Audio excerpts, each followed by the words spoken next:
جو ہے وہ ایسے ہی ناجائز طریقے سے مال حاصل کر لیتا ہے اگرچہ وہ نبی رسول ہو. اس کو پیش کر کے آج کے موضوع میں سلمان تاثیر کو چھپانے کی معاذ اللہ کوشش کی گئی اور کہا گیا اس پر ملا علی قاری بھی کہہ رہے ہیں کہ کفر کا فتویٰ نہیں لگتا، نسیم الریاض میں خفاجی بھی کہہ رہے ہیں کہ کفر کا فتویٰ نہیں لگتا.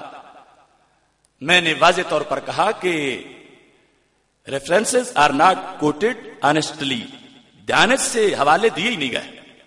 اور خامخواہ ایک ذہن بنایا ہوا تھا کہ ہم نے لوگوں کو ایک بھول میں ڈالنا ہے. اور دیکھیں ایسے جملوں سے کتنے لوگوں کے معاذ اللہ ذہن خراب ہو جائیں. یہاں پر اس بحث کے اندر شرح و شفا کے اندر یہ لکھا ہے، یہ جلد نمبر 2 جس کو سامنے رکھ کے باتیں کی گئیں. یہاں کہا گیا کہ قالت المسانی ما ذکرہ القاضی من ان الانبیاء کانوا ذوی اموال قلنا وان اراد به صاحب المال فبین وان اراد به الحافظ والامین فلا یوجد نبی فعل ذلك لانه من اعظم النقائص فيكون معنى ذلك انه مثل كذا فهو كالاول لانه عیب. تو شرع کے اندر انہوں نے واضح طور پر کہا کہ اگر کرنان کا معنی حافظ لیا جائے اور امین لیا جائے تو ہر نبی ہی حافظ، ہر نبی ہی امین. اس بنیاد پر انہوں نے کہا کہ اب جو اس نے کہا ہے نا لو کان نبی مرسلا، تو وہ مجرم ثابت ہوگا، گستاخ قرار پائے گا. کس بنیاد پر؟ کہتے ہیں لأنه عیب فی سائر الناس فما بالک بالانبیاء فیقتل قائل ذلک. جب عام لوگوں کے اندر یہ بات عیب ہے، امانت میں خیانت، تو نبیوں کے لحاظ سے کتنا بڑا عیب ہوگا. اب اس قائل کو قتل کر دیا جائے گا.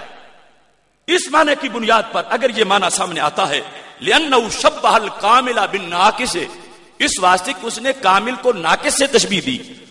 کامل ہیں اللہ کے نبی اور ناقص ہیں ہوٹلوں والے اور سرائے والے. اب وہ شخص مثال پیش کر کے کہتا ہے کہ امت اس پر متفق ہے کہ اس میں کوئی کسی طرح کا حرج لازم نہیں آئے، جبکہ یہ ہمارے جن کو وہ سامنے رکھ کر شرع شفا یہ تقریر کرتا ہے اس میں واضح طور پر لکھا ہے کہ اس میں یہ جس وقت صورتحال سامنے ہوگی تو اس صورتحال کے مقابلے میں اس کو قتل کر دیا جائے گا، کیونکہ اس نے تشبیہ دی ہے کامل کو ناقص کے ساتھ کہ جو بال یقین عیب بنتا ہے اور اسے کسی لحاظ سے بھی قبول نہیں کیا جائے گا. پھر ایک مثال دی گئی ہے، چونکہ یہ چیزیں ساری عوام میں اس طرح پھیلا دی گئی ہیں، اس واسطے ان کا جواب ضروری ہے. یہ نسیم الریاض کے اندر خفاجی کی جو شرح ہے اس میں لکھا گیا ہے، ایک شخص نے قاضی ایاز نے مثال دی اور انہوں نے تشریح کی اس کی کہ ایک شخص نے یہ کہہ دیا لعن اللہ من حرم المسکر، اللہ اس پہ لعنت کرے، من حرم المسکر، جس نے مسکر کو حرام کیا. مسکر شراب ہے. اب یہاں پر ایک یہ احتمال ہے کہ کسی کو کسی مفتی صاحب نے بتایا ہے، اور ایک یہ ہے کہ حقیقت میں اللہ تعالیٰ اور اللہ تعالیٰ کے رسول صلی اللہ علیہ وسلم کی طرف سے یہ بات سامنے آئی ہے. اب اس شخص نے بیان کرتے ہوئے کہا کہ چونکہ یہاں پر احتمال موجود ہے لہذا یہ کہنے والے پر قاضی صاحب کہہ رہے ہیں کہ کفر کا فتویٰ نہیں لگے گا، اور کہا یہی نسیم الریاض ہے، یہی شرع شفا ہے، یہی سب کچھ ہے، جبکہ یہاں پر واضح طور پر اس کی وضاحت کی گئی. اب دیکھو نا کتنا بگاڑ آئے گا کہ لوگ ایسے جملے بولنا شروع کر دیں گے اور کہیں گے کہ بتایا گیا ہے کہ ایسے کوئی توہین ہی نہیں ہوتی. یہاں پر واضح طور پر یہ لکھا گیا ہے کہ یہ ایک مخصوص صورتحال میں ہے، ہر ایک کے لیے نہیں ہے. کیسے ہے؟ بِأَن يَكُونَ مِمَّن يَجْهَلُ ذَلِكَ أَيْضًا بِأَن يَكُونَ قَرِيبَ عَهْدٍ بِالْإِسْلَامِ ولم یکن مخالطا للمسلمین والا فتحریمہ معلوم من الدین بالضرورۃ، کہ یہ اس بندے کی بات ہے جس نے ابھی کلمہ پڑھا اور مسلمانوں سے ملاقات ہی نہیں ہوئی، اور اسی دوران شراب کا مسئلہ آ گیا،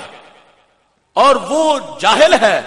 اسے پتہ ہی نہیں ہے کہ جو میں نے اسلام قبول کیا اس کے اندر حرمت شراب کہاں سے آئی ہے اور کس نے شراب کو حرام کیا ہے، تو اس نے نو مسلم جس کی ابھی مسلمانوں سے ملاقات نہیں ہوئی، اس کے لحاظ سے یہ کہا جا رہا ہے کہ جب اس نے ایسا کہہ دیا تو اس کا حکم یہاں پر بیان کیا گیا، لیکن بیان کرنے والے نے اس انداز میں بیان کیا کہ جیسے جو کہتا پھرے اور اس کی کوئی گرفت نہیں ہوگی۔ معاذ اللہ جو خاص شکل تھی اس شکل کو اس نے ذکر کیے بغیر الٹا دعویٰ یہ ہے کہ جو میں کہہ رہا ہوں یہی خفاجی میں ہے، نسیم الریاض میں ہے، یہی شرح شفا میں ہے، یہی سب کچھ ہے، اور ساتھ صورتحال معاذ اللہ بالکل تبدیل کر کے اس کو پیش کیا جا رہا ہے۔ اس واسطے یہاں ملا علی قاری جو ہیں انہوں نے کیا لکھا، انہوں نے اس صورتحال میں بیان کیا کہ جس وقت اس نے ایسا لفظ بولا اور وہ تو مذہب ہمارا کیا ہے، حنفی مذہب، کہتے ہیں فمقتدا مذہبنا انہ یکفر، ہمارے مذہب حنفی کا یہ تقاضا ہے کہ وہ کافر ہو جائے گا۔ یہ احناف میں سے ہیں۔ اب اس چیز کو کیوں نہیں بیان کیا گیا؟ جس وقت ایک شخص وہ دعویٰ کر رہا ہے کہ میں ساری آج جو اس موضوع کی باتیں ہیں اور پھر اتنی یا تو مثال پیش نہ کی جائے یا اس پہ سارے پہلو بیان کیے جائے، چونکہ نازک مقام ہے، حساس مقام ہے رسول اللہ صلی اللہ علیہ وسلم کی ذات گرامی کا، اور یہاں پر جب لکھا ہے فمقتدا مذہبنا انہ یکفر، کہ وہ اس میں کفر کرے گا یا پھر یکفر، اس کی تکفیر کر دی جائے گی، اور اس کے ساتھ انہوں نے یہ لفظ بولے جو سلمان تاثیر پر بھی فٹ ہوتے ہیں، کہتے ہیں ففل جواہر لو قال من یقدر علی ان یعمل بما امر العلماء به کفر، اگر کوئی بندہ یہ کہے کہ یہ علماء جو کچھ کہتے ہیں اس پہ عمل کون کر سکتا، صرف اتنا جملہ بولے آگے کچھ نہ کہے، یہ علماء جو کہتے ہیں اس پر عمل ہی نہیں ہو سکتا، بس کہتے رہتے ہیں۔ ایک طرف یہ جملہ ہے اور دوسری طرف جوتے کی نوک پہ رکھنے کی بات جو گورنر نے کی تھی،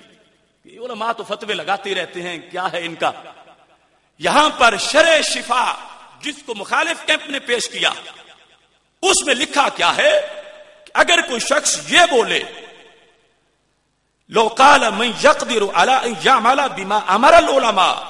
علماء کی بات ہے، انبیاء کی بات نہیں ہو رہی، علماء کی بات، اگر کوئی شخص یہ کہتا ہے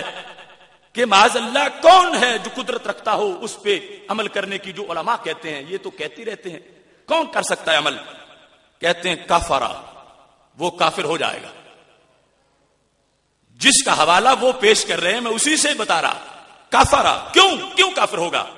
کہتے ہیں لأنہ یلزم منہ تکذیب العلماء علی الانبیاء، اس سے یہ لازم آتا ہے کہ گویا کہ علماء نبیوں کے بارے میں جھوٹ بولتے ہیں معاذ اللہ، بالواسطہ ایسی صورتحال آ گئی، بالواسطہ، تو یا تو ان کتابوں کو فیصل نہ مانا جاتا، اور اگر مانا گیا ہے تو پھر حق بھی پورا کیا جائے، تقاضے اس کے پورے کیے جائیں۔ مثالیں جو ہیں وہ ادھوری دے کے اب کتنا فطور معاذ اللہ پیدا کر دیا گیا کہ پہلے ہی نام نہاد روشن خیال، وہ مکھیاں مچھر اور چھپکلیاں جن کو ہم نے بڑی کوشش سے اڑایا تھا، تو پھر ہم نے تو اس پر فکر رضا کا سپرے کیا تھا اور مچھر بھی بھاگ گئے، چھپکلیاں چھپ گئیں، لیکن اب نئے سرے سے وائرس داخل کیا جا رہا۔ تو اس واسطے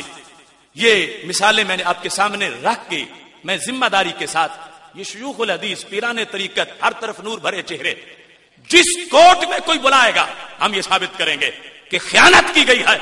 اور حق دھرمی سے نئی تاریخ پیش کی گئی ہے اور امت مسلمہ کے اجماع کا انکار کیا گیا ہے۔ تعریف جو پہلے سے آ رہی ہے اسی پہ عمل ہوگا، اور اس کے مطابق سلمان تاثیر گستاخ رسول صلی اللہ علیہ وسلم ہے اور غازی ممتاز حسین قادری ہیرو ہے۔ یہ چند مثالیں میں نے بیان کر دی، ان کا حکم تاکہ ریکارڈ کو صحیح کیا جائے اور واپسی حرم کا سفر کیا جائے۔ یہ جو مقالہ ہمارا فتویٰ جو ہے پیش کیا گیا، اس پر بڑے بڑے مفتیان نے دستخط فرمائے، میں ان کا شکر بھی ادا کرتا ہوں اور یہ سمجھتا ہوں کہ انہوں نے ملی درد کو محسوس کیا۔ ان میں اکثر یہاں پر موجود بھی ہیں اور کچھ شخصیات ایسی ہیں جنہوں نے دستخط کر کے بھیج دی ہیں، اور کچھ ایسی بیٹھی ہیں کہ جن کے دستخط ابھی نہیں ہوئے لیکن وہ ہمارے ساتھ متفق، اور میں ببانگ دہل کہہ رہا ہوں جمہور اہل سنت اس پر متفق ہیں کہ غازی ممتاز حسین قادری ہیرو ہیں، وہ قاتل نہیں ہیں، اور ہیرو پر اور ان کی رہائی ہم سب کا مشترکہ مطالبہ ہے۔ اس سلسلہ میں جو تصدیقات ہوئی ہیں ان میں حضرت علامہ مفتی محمد عبدالستار سعیدی صاحب شیخ الحدیث جامعہ نظامیہ رضویہ لاہور جو یہاں پہ جلوہ گر ہیں، حضرت علامہ مفتی محمد عبد العلیم سیالوی صاحب شیخ الحدیث جامعہ نعیمیہ لاہور، ان کے ساتھ مفتی محمد عمران جامعہ نعیمیہ لاہور، حضرت علامہ خادم حسین رضوی صاحب شیخ الحدیث جامعہ نظامیہ لاہور، گجرات سے ہمارے تشریف لائے ہوئے بڑے ہی جلیل القدر اور مستند عالم دین حضرت قبلہ مفتی محمد اشرف القادری مراڑیاں شریف محتمم الجامعۃ الاشرفیہ گجرات، انہوں نے بھی اس فتوے کی تصدیق فرمائی ہے۔ صاحبزادہ محمد رضا مصطفیٰ صاحب دارالعلوم جامعہ رسولیہ شیرازیہ، عالمی تنظیم اہل سنت کے امیر حضرت پیر محمد افضل قادری صاحب، انہوں نے بھی اس کی تصدیق فرمائی ہے۔ دارالعلوم انجمن نعمانیہ لاہور حضرت مولانا غلام رسول اشرفی صاحب، انہوں نے بھی اس کی تصدیق فرمائی۔ جامعۃ المصطفیٰ صلی اللہ علیہ وسلم گوجرانوالا، وہاں کے حضرت مفتی محمد فہیم مصطفی صاحب، انہوں نے بھی اس کی تصدیق فرمائی ہے۔ دارالعلوم عطاء المصطفیٰ صلی اللہ علیہ وسلم گوجرانوالا، اس کے مفتی محمد عبد اللطیف صاحب قادری، انہوں نے بھی اس کی تصدیق فرمائی ہے۔ جامعہ حنفیہ رضویہ سراج العلوم گوجرانوالا، وہاں کے مفتی مولانا محمد فاروق رضا صاحب اور نباز قوم الحاج ابو داود محمد صادق صاحب کے لفتے جگر صاحبزادہ محمد داود رضوی صاحب، جن کی نگرانی میں وہ کام چل رہا ہے، یہ ان کی ایما پر یہ سب تصدیقات وہاں کی ہوئی ہیں۔ پھر اہل سنت و جماعت کی عظیم مرکزی درسگاہ جامعہ رضویہ مظہر الاسلام، محدث اعظم پاکستان رحمت اللہ علیہ کا گلشن فیصل آباد، وہاں کے مفتی صاحب مولانا مفتی